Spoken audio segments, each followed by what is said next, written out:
This incident was narrated to me by my late father and happened sometime in the early 1960s.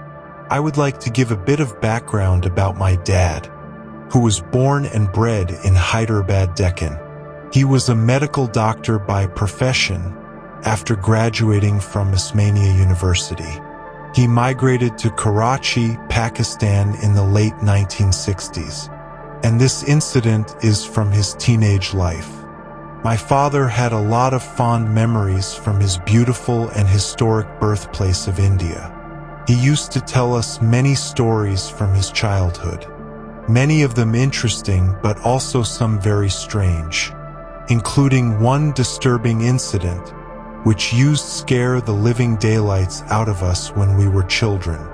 According to my father, Hyderabad, Deccan was not much developed in terms of industrialization in those days, as it is definitely now, and the outskirts of the city were relatively less developed.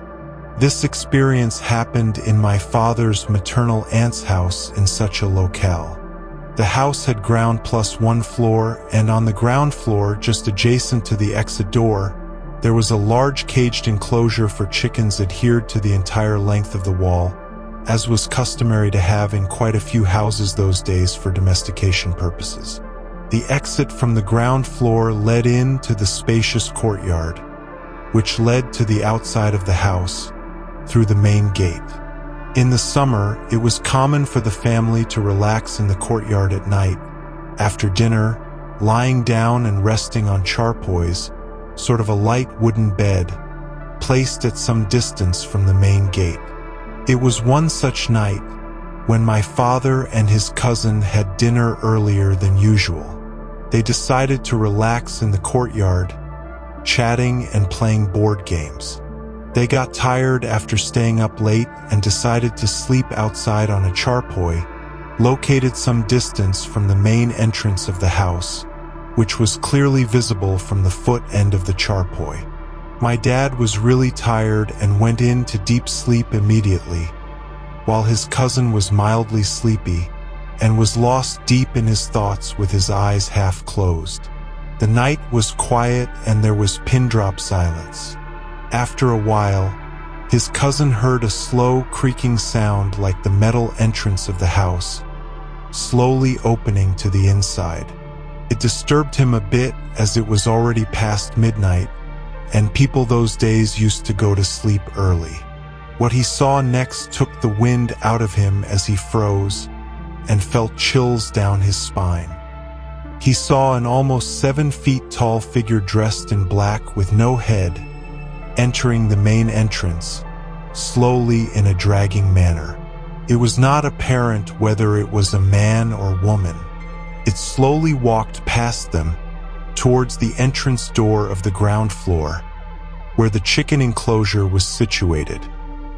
His cousin was frozen in his place, unable to utter any sound, frightened at the eerie sight. For a long time, there was no sound from inside, like the entity just disappeared. But after what felt like ages, he again heard the slow dragging sound of the figure moving and slowly walking back towards the main entrance of the house and exiting the open gate. He, now gathering a bit of courage to move, pulled his blanket on his face and started reciting verses from the Holy Scripture. For obvious reasons, he couldn't sleep the entire night and narrated the whole incident to my dad when he woke up. His cousin was really sick and frightened, so my dad decided to check the passage from where the figure passed by. When my dad came to the chicken enclosure, he was shocked to see all the chickens were dead. Just a heap of chickens with their necks neatly twisted the other way round. This horrifying and surreal sight sent him running through the house, waking all the family members, who had absolutely no idea that the figure even came at night. What really shocked everyone was the fact that not even a single chicken out of many even made any slightest sort of sound so as to alert anyone. How come all the chickens just sat there quiet and still while the headless specter was killing them one by one.